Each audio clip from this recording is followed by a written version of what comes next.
Hello, everyone, and welcome to Conversations in Horror, the podcast. I am your host, Kevin L. Powers. I'm also the owner-operator of Something Wicked Film Festival and Events, and welcome to the show today. If you have been with us, which I hope you have been for this entire 2025 year, you will realize that we have been delving deep into multiple different subgenres and genres of the horror world.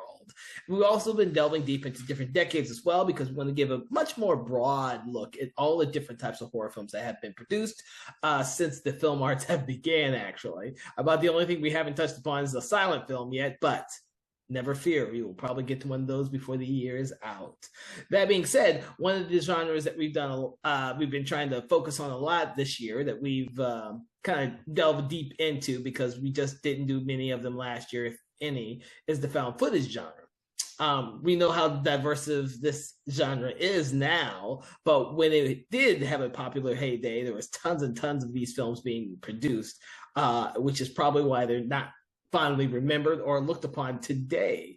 So one of the films that we are going to be delving deep into is called The Gallows. And to speak about The Gallows with me today is one of my special guest host, Philip Ray. Thank you for joining us today.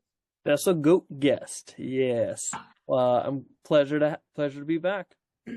Well, we're glad to have you back, especially to talk about a movie called The Gallows, which just for everyone out there, there's a lot of people who've seen this film, and then there's a lot of people who didn't see this film because it came and went really fast. But it's one of those found footage films that cost almost nothing to make, and they made a lot of money off of, which is why they made a sequel to it. But it is not exactly fondly remembered. We're gonna have two different perspectives from this, I'm pretty sure, because I have a different reasoning why I really enjoy this film than many other people may have.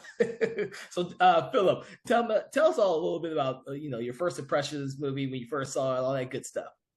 So with The Gallows, for me, the trailer, it was one of those movies that had a really great trailer. It actually, they did the artist was Mila J, I believe, and she did a cover of "Smells Like Teen Spirit," and it was the music was just so chilling, along with the found footage, just around the time when like Cloverfield was out, and it was trying to invoke kind of like that. It was around the time when found footage was kind of hot again. And so, like, the trailer, like, really got me interested of, like, oh, this seems like it could be really cool. And then the final product was just okay. I'm definitely on the other side where I think the ideas they had are really cool, but the execution I was not a fan of. And actually, and I'm kind of curious, Kevin, have you seen the original director's cut, or have you only seen the theatrical cut? I've only seen the theatrical cut. I know that there is an original cut out there, which I wouldn't be surprised of, because this was a pretty no-budget film before Jason Blum and Blumhouse got a hold of it. They purchased it for almost nothing, and they made a crap ton of money off of it when they took it to the theater. But yeah, when Jason Blum took it, they reshot 80% of the movie. They actually recast one of the leads because the actress at the time had lost too much weight, and so they decided to switch her out with another actress. So it was actually the lead actress was. Let me confirm that. No, sorry, it wasn't the lead actress. One of the other characters in the story, they got switched out with a different actress during the reshoots because of a weight change and stuff. So it definitely is. There is definitely a different, a lot of a different move from the original cut was compared to the director's cut. So one of the reasons, and I saw this movie at the theater when it first came out, the weekend it came out. Like most movies back then, I used to go the first weekend it came out. I really wanted to see this movie for two reasons. One is I'm a huge found footage fan, and two, this is the first found footage / movie where I thought that it was doing, it was showcasing high school drama and high school theater, which we never see done. And I'm not counting that High School Musical crap either, because I ain't watching that junk. sorry, people fans of that stuff. I'm not gonna watch that. I've never seen it. I just know it exists. I'm never gonna watch it. It's not my cup of tea. But for them to create a horror film that embeds that whole culture and world is what got me into it, because I have been around that world for years and I was very familiar with it. So I wanted to see how well they captured it on film. So that was the whole reason why I saw the film. And I really enjoyed it. My bias is I enjoyed it because of the way they incorporated the behind the scenes stuff that we do in the theater world, much less the high school theater world, in this film. So Yeah, I like the setting. Definitely the premise is interesting, and even the design of the main antagonist is a cool design. That's again one of the things that I liked. Again, it's so the premise of the story, for people who aren't aware about it, is basically 20 years ago there was an accident during a high school play. The play is called The Gallows, and basically a student is accidentally hung by accident during the play, and then we flash forward 20 years in the future, and the high school is finally trying to do that play again, and it falls around it falls around multiple teenagers, but the main two couple is a jock who's trying to impress this girl, and he's cast as the lead, and basically he gets convinced by his jock friend, to go into the school and basically kind of sabotage the play before it happens, because they don't think it's going to be good for the friends think it's going to be good for the jock. And then obviously horror shenanigans ensue. But the beginning premise of that, of an accident with like in theater and high school theater, is like, again, I was also a high school theater kid, so it definitely was an interesting premise. And then again, you have this antagonist, the spirit that basically kills his victims with a noose and stuff. And it's, again, that sounds very interesting. Now, yeah, that is pretty much the premise of the entire play, the entire movie, which is very cliche and a familiar trope with these type of movies. But the thing that and I'll get to the thing that I love about the movie is the fact that we see all this behind the scenes type of world of the theater atmosphere, because you have the main guy, Reese, who has an infatuation for the lead female actress, Pfeiffer, in the movie. And then, of course, I can't remember his other friend's name to save my life. Ryan. Who is the cameraman for most of the movie. He's the one behind the camera who's filming most of it until he makes an untimely death, unfortunately, or when Reese ends up holding onto the camera. The interesting thing I found about the movie is that Ryan is not a character who actually wants to. He has no allegiance to the play, but they are having him film it, the behind the scenes, anyways. So this guy is making fun of the whole theater world the entire time, and he's saying, "Oh my God, Reese, you suck. You suck as an actor. You suck. This is going to be humiliating to you. Why did you leave football for this?" I like the fact that it plays with those tropes of those cliches of the jock and the whole thing with the drama tech, or the drama. I don't want to say drama tech, the drama kids, because Ryan has this animosity towards the theater people, despite the fact that he's the one filming this whole thing. He tries to pull pranks on some of the other guys. It's a very animosity. There's a lot of animosity there. So he actually is one character that, even though sometimes he tells Reese the truth, the bare truth, without like sugarcoating it, he's also the guy, like a jock, that you want to see die at some point. That being said, when he devises this plan to break into the school to sabotage the play to help Reese out, because he thinks it's going to be a complete disaster. I like the fact that they don't mention anything about the fact that it's the so-called resurrection of a play by someone who died 20 years earlier. It's really, Reese, you suck as an actor. and you should bury this before it buries you.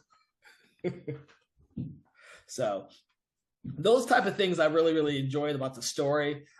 They lose that at a certain spot towards the third act, so I can get it where it starts off really well, and then they lose some of that aspect when they start bringing in the Hangman, who, for me, the Hangman, to be honest with you, the Hangman is like they just needed someone to be personification of killing other people.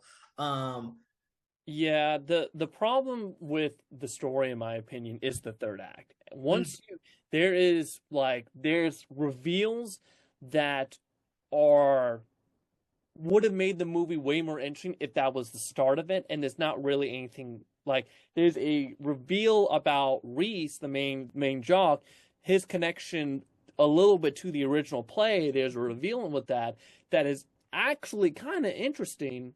And they never go into it. And even the Hangman, the Gallows spirit, his vengeance is kind of paper thin when you know what's actually going on, and it actually makes zero sense in the end. When you think about what he's after, doesn't make a whole lot of sense. And then even the main girl, there's a reveal with her character in the end that, in my opinion, is a dumb reveal, and it just breaks down the logic of everything, because then it's one of those reveals where you have to like put a graph out and go, wait a minute, how does this work?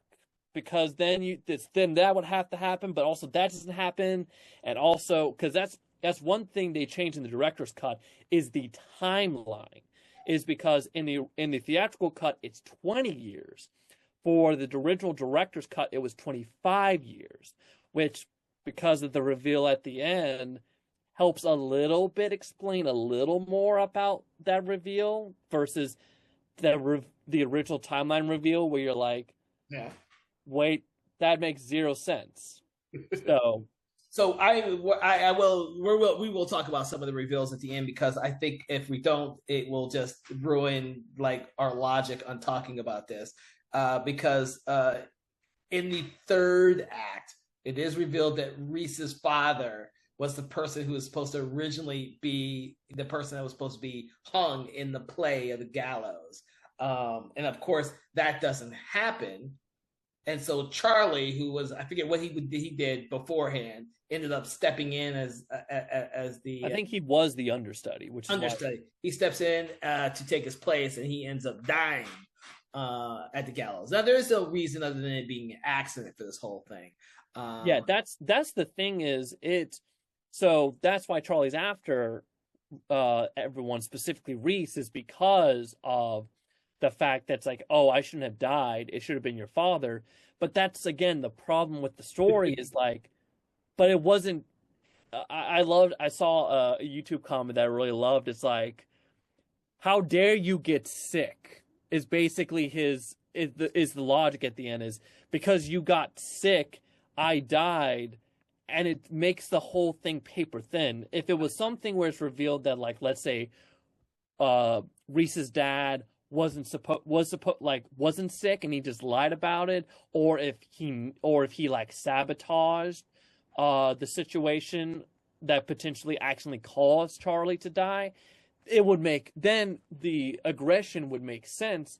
But there is none of that. It is just purely, oh, you got sick, so I'm going to go kill your son, which also makes no sense, because then it's like, well, why wouldn't he just go after the dad then? So it makes revenge really paper thin to a point, and so you don't get invested, and you kind of scratch your head of like. You scratch your head once they do the reveal, especially that last scene where it takes the entire film out of the school setting, and they go back to Reese's Piper's house. The police enter her house, and then of course the Hangman shows up at her house, and it's revealed that Piper's mother was the one who was dating Charlie, and that was she had a baby who is now Pfeiffer 20 years later, who's in high school, which doesn't really make any sense at all either. No, because if you do the timeline, then if it happens 20, that's again the one of the biggest issues with I don't even know why they changed the timeline, because if it's 20 years, there's no way Piper would have been conceived. Like Piper would have had to been conceived. She would have had to been conceived in the middle of high school, which doesn't still make sense because she would still be too old at the time. She would be too old at the time to be able to be involved. But if it's 25 years, then there's a little more of a stretch of the timeline where you could be like, okay, I guess that kind of works a little better. But no, it doesn't work. So one thing, and that was another change too. Originally, Piper was not supposed to be the daughter. That was actually a change done by Blumhouse. Originally, Piper, all she was going to be was a fanatic of the Hangman. That was the original story for hers was, but Blumhouse changed it where they made her the daughter, which made things even more confusing. Well, yeah, because the daughter and mother at the very last scene seem like they have control of the Hangman, so the Hangman will do whatever the heck they want him to do. Hence why the cops get killed, and it's a strange reveal. And I think that taking the Hangman out of the theater was the worst. Besides that reveal, I think taking the Hangman out of the school was really dumb. I'm like, okay, so why didn't he do revenge earlier? Then it's again, he goes like, well, if he can just pop in wherever, why didn't he just go after the dad originally? Like, if he wanted to kill the son, why didn't he just kill the son earlier? It's very much, I think the story loses itself in the third act. Yeah. And I think, and that's unfortunately, with a lot of movies, your ending is what either makes or breaks the movie. And for me, it breaks the movie because it just doesn't make a whole lot of sense. And apparently, the original cut had more padding out. It made because it's a short movie. It's only 81 minutes. Mm-hmm. Originally, the director's cut was longer because there was more scenes to pad out. There was a lot more story changes, like with Piper's reveal and stuff. But when Blumhouse took over, he basically reshot 80% of it and cut down a lot to make it bare bones. And I think it makes the story suffer because of that. I think at this point, one of the reasons why it did it is like a lot of found footage films are short. Yeah.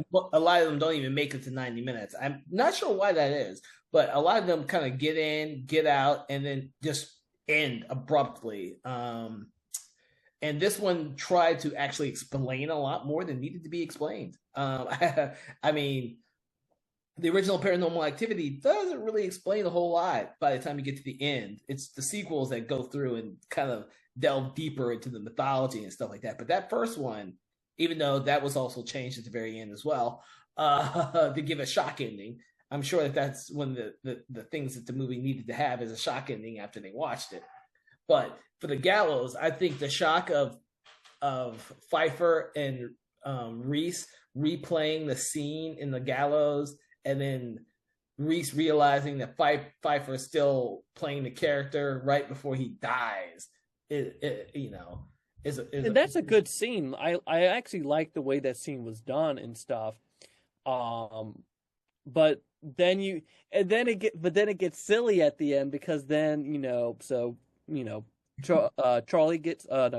Reese gets hanged, and then Pfeiffer's still doing the scene, and then Charlie appears as a ghost, adult ghost per se. That's the other thing that made no sense was he appeared as an adult when it's like, wouldn't he? What Star Wars logic is this? Like, he should have been his child self. He should not have been an adult when he appeared at the end. But either way, adult Charlie pops up and does a bow with Pfeiffer, and that's when the house lights turn on, and it's revealed that the girlfriend was in the audience the entire time. Which then you go, how long was she there? Like, how did she know to be? Well, I guess the idea is Pfeiffer told her, but also it's just like, how long has she been there? Like, well, it depends because in theory, Pfeiffer didn't know they were going to be there until Pfeiffer sees Reese's car in the parking lot. and So, that's another problem. That's like, well, it seems like they planned it then because of the fact that the mom was there at the end. But it's like, but yeah, like you said, she didn't even know this was the plan. It comes to the question of like, well, if Ryan never convinced them to go into the house, what was their plan in the end to get revenge? mm-hmm. So, Like, well, these are the things you figure out when you're rewatching a film like this, and you're like, oh. Like, to be honest with you, I've only seen this movie 3 times. I saw it at the theater when it originally came out. And then, of course, I bought it and saw it before the second one came out. And then I saw it for the show here. But neither time before this, watching it for the show, did I look at it critically like I am now. My first impression of this film when I first saw it at the theater, because it was so fast, because it was only 80 minutes long, and it was opening weekend, you have a much grander appreciation of it that you probably should have, especially if it's a found footage film and you're not looking at it critically. It wasn't until I looked at it critically where I started to see, wow, there's a lot of, and I never liked the ending anyways. The last reveal after they leave the school I thought was stupid. And I just, when I rewatched it, I thought, how much dumber is it now that I've kind of thought about the whole film? I mean, the look of this film is really, really good, even though a lot of the cinematography choices, especially in the second act when people start getting killed, are very much of your standard horror film. That's where I see Jason Blum's influences, because he's been doing them for so long. I started seeing those influences in that second act when you start bumping people off one by one. It looks great, but you kind of see the cliches that have become like the cliches of the found footage genre in that second act. So, it's it's one of those movies that people look at. They'll see it once, if they bother to see it once, and then it's one of those things. Either you really hate it, or you just forget about it.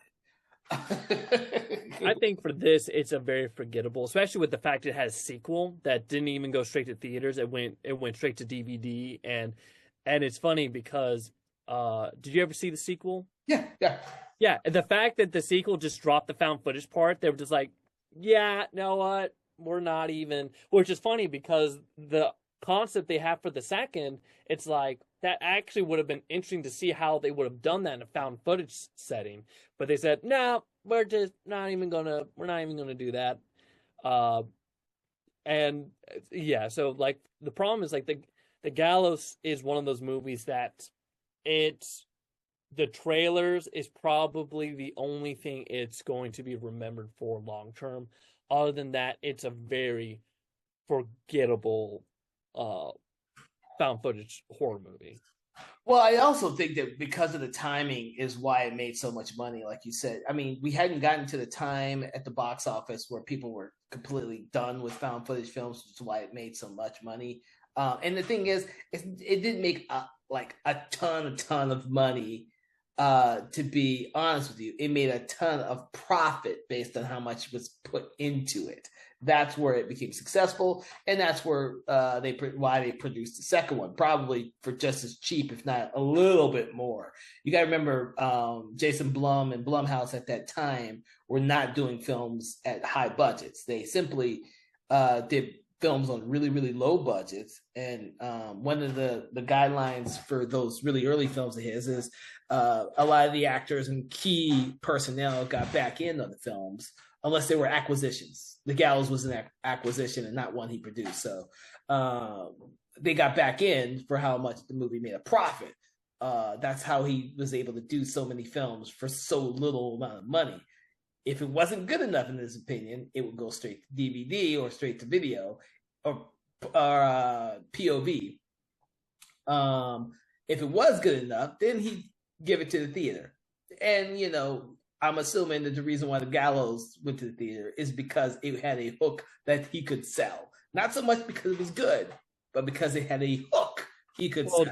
During that time, too, there was a lot of found footage, and he put out a lot of found footage films. That same year that Gallows came out, we had Area 51. We had we had a Paranormal Activity movie come out. We had I just saw it. And we also had The Visit. So that's three. So actually, including the Gallows, that's four different found footage movies, horror found footage movies that came out that year at the theater, but not to mention the ones that went all straight to video.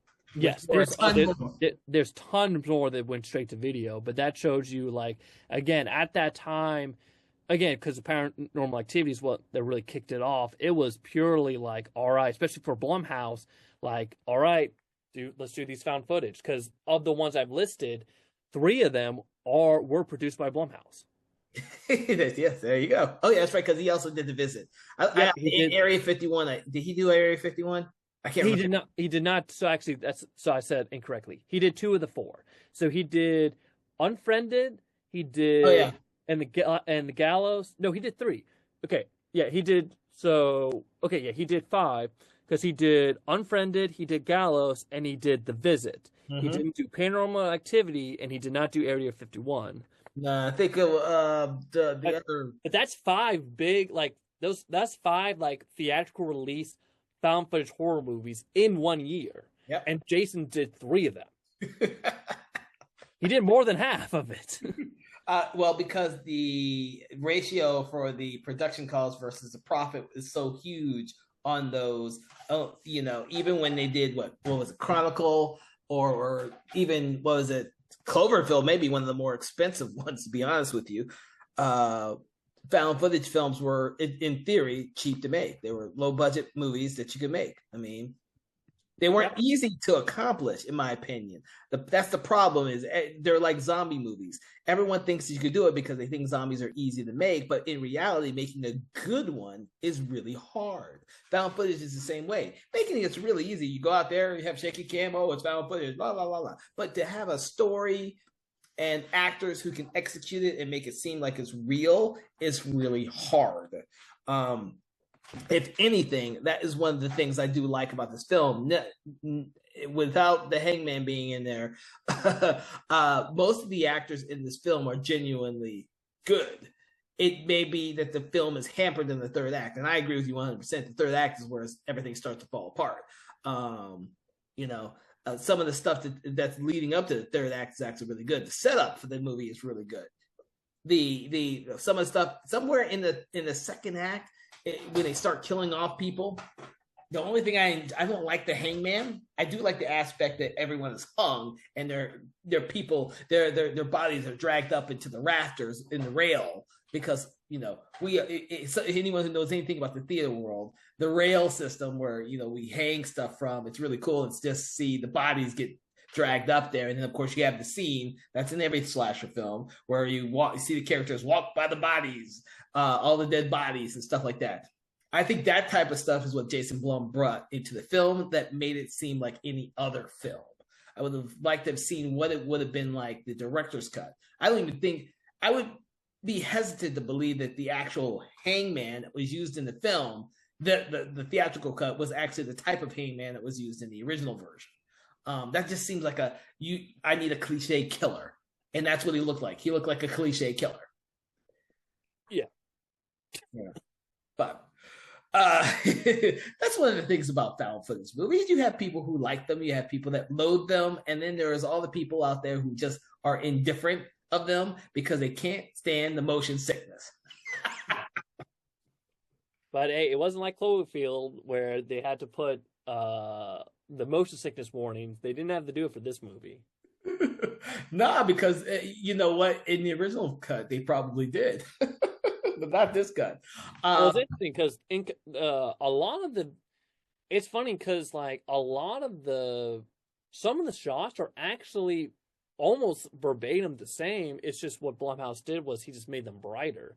Like and actually it's funny because some of them like actually look better in the original cut. So the character Cassidy, she gets her death scene plays the exact same in both shots. The difference though is the burn on her neck, because what happens is she gets a rug burn, basically a rope burn on her neck before she ends up getting killed. That actually looks better in the original cut than in Jason's cut, because in Jason's cut, Jason Blum's cut, it's like it looks like a sickness a little bit. It's all like starting to pus and stuff. While the original cut, it actually was like it looked like a legit rope burn and so it actually reads a little better.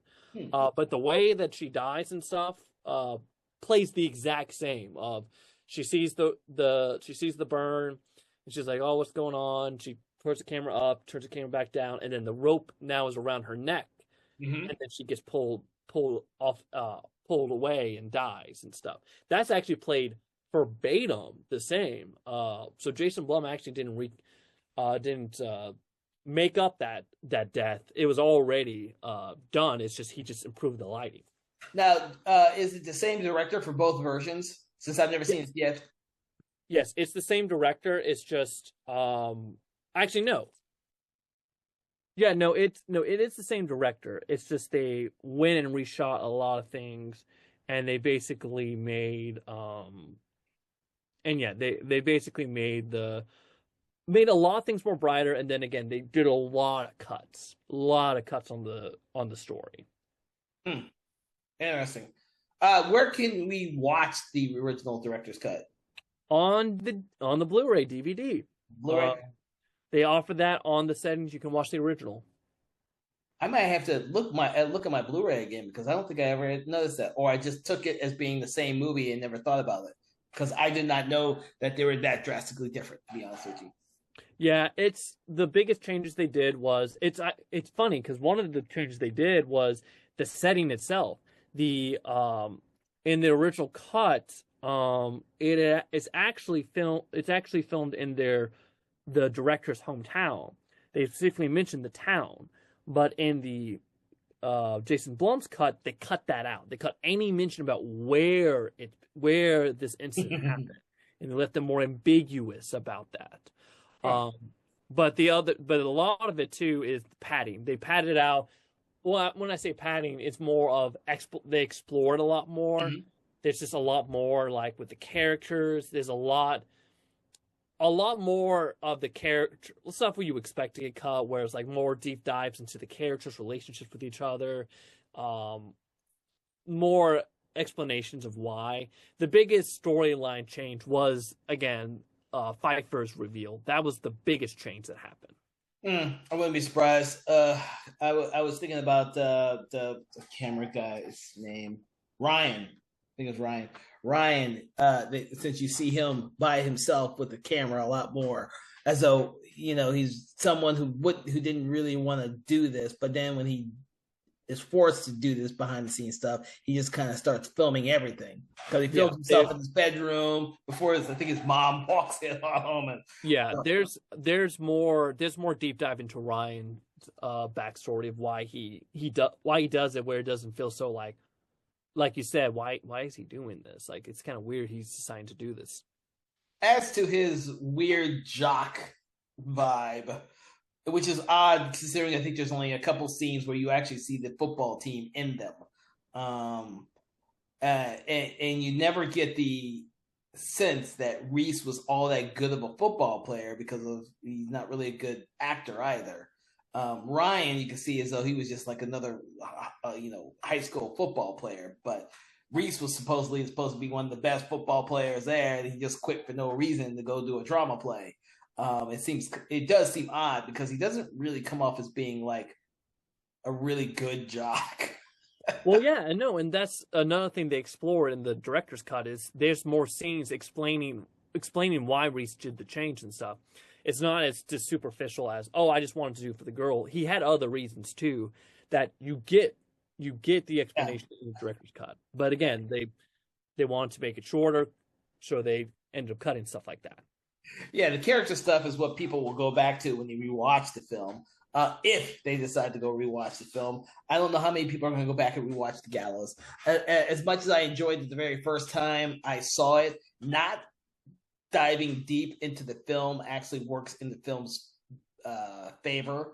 I think if you decide to watch the whole film and then you try and go back and try and piece all the details back together again, the whole movie falls apart. Which is sad, because, you know, I would like for there to be more found footage films that are fondly remembered, like Blair Witch Project, like Paranormal Activity, but there just aren't that many. I don't remember anyone talking fondly of the Gallows when it originally came out at all. Like, I know people who saw it, and no one cared for it. I mean, it didn't get good reviews. It just made a lot of money because it was a found footage film, and it came out at the right time. It came out just along with all the other ones. So yeah. And again, that's why the sequel they didn't even try to put in the theaters because they knew it wouldn't do well. So it's because same deal. When it came out, it was definitely one of those movies. It came out and then it left, and you never heard anyone speak fondly about it. Again, the trailers is the only thing that ever went viral with the whole movie. I honestly think if the trailers weren't, that trailer wasn't. Did you ever see the trailer, Kevin? Yeah. I think the trailer is actually it is. The trailer is the only reason the movie even got picked up by Jason Blum. He saw that trailer and was like, "Oh, okay, this seems interesting." I think if the trailer wasn't, and I honestly think it's because half it is because I mean, everyone knows Smells Like Teen Spirit. I think honestly, they say a lot about music can really sell a scene. I think if they did not have that, if they chose just some generic song, or even just did some or not even use music, I don't think it would have piqued people's interest as much as it did. No, I agree with you. I think we weren't at that time where we were getting 5 trailers for every new movie coming out over the course of like 6 months. So back then, you needed to get people with that 1 or 2 trailers, and that was it. Nowadays, unfortunately, you can get 5 fucking trailers for a single movie right before it comes out, which is sad because I stopped watching all these extra fucking trailers just so they can reveal a little bit more in each trailer. I'm like, dude, I don't want you to reveal more. I want you to reveal less. It's interesting too because if you think about it, Gallows was one of the originators of horror movies taking a famous song and making it creepy sounding. That's now we call it the Jordan Peele effect because that's all what Jordan Peele does with all of his trailers now is he does that. But Gallows is one of the first examples of a horror movie taking a iconic song and making it sound more sinister. I don't know. I kind of always look back at what is it, Insidious? With every time is it Insidious or The Conjuring? Dude, because they were both James Wan films. I'm now confused on which one. I think it's Insidious. Oh my god, with the song, that old fucking song, it's just creepy now, whereas before it wasn't really that creepy. But I believe you're absolutely right. There's this weird thing now where people want to take these really old songs and just make them creepy when they're played in a horror film. Mm-hmm. All right. So we've delved deep into the Gallows. Is there anything else we'd like to talk about in regards to the Gallows? Since we've revealed all the stuff about it and talked about both the original cut and the theatrical cut, post Jason Blum. No. If you do decide to see the Gallows, I recommend find the Blu-ray of it and watching the Blu-ray, the original cut. I think it's the superior cut. But yeah, other than that, yeah, it was a viral trailer that released to a very meh movie. Which it's not the first film to ever do that, and it won't be the last. In which the trailer usually has all the great points in it, and then when you actually see the final movie, you're kind of all the great parts were in the trailer. That's why I try not to watch as many trailers as I used to. I'm not a big trailer guy anymore. One trailer is enough. I don't need to see the freaking 4 or 5 different versions that come out over the course of the pre-release before the movie actually comes out. But I think that because of the nature of this film, I believe there are only two groups of audiences that will enjoy it. Those who like the theater and wanted to see a movie that represents the high school theater experience done horror style. And then, of course, people who are huge fans of found footage films, no matter the shortcomings of found footage films, because there are a lot of found footage films out there with a lot of shortcomings, and this one is by far not the worst of them out there. It still does have some entertaining moments, despite the fact that the hangman is not nearly as interesting as it should be. And it does end with a third act that just says, what the fuck, to it. But I think that if you can walk into this film knowing its shortcomings, you might find something to enjoy it. I think going blind into this movie will leave you like a lot of other audience members, which is saying, it sucks.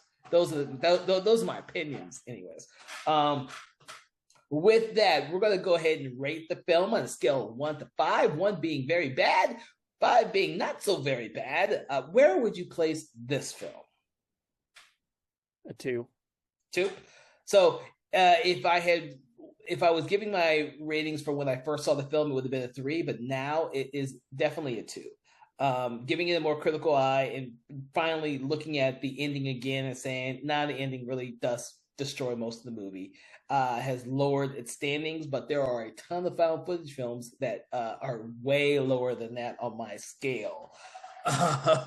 So with that, everyone, I want to thank you, Philip Ray, for joining us as our guest host on Conversation on Horror, in which we took a little deep dive into the movie The Gallows of our found footage films. There are plenty of them out there. This is definitely not the worst for everyone out there, but it's definitely not the best. But, you may find something about it that you might like. You may not. With that, I want to thank you all for joining us on Conversations in Horror this week. Make sure to check out all of our previous episodes, as there are a lot of them. You can find them on your favorite podcast app, Spotify, and YouTube. With that, make sure to like, subscribe, do that thing you do with your favorite podcast so you don't ever miss an episode, because we've got a lot of great ones coming up for the rest of this year. Thank you all from Something Wicked Entertainment, and have a great day. Conversations in Horror is a Broken Lighthouse Pictures production, written, produced, and directed by Kevin L. Powers, executive producer Kelly A. Inoka. All contents and material from this episode of Conversations in Horror is copyright 2025 Broken Lighthouse Pictures.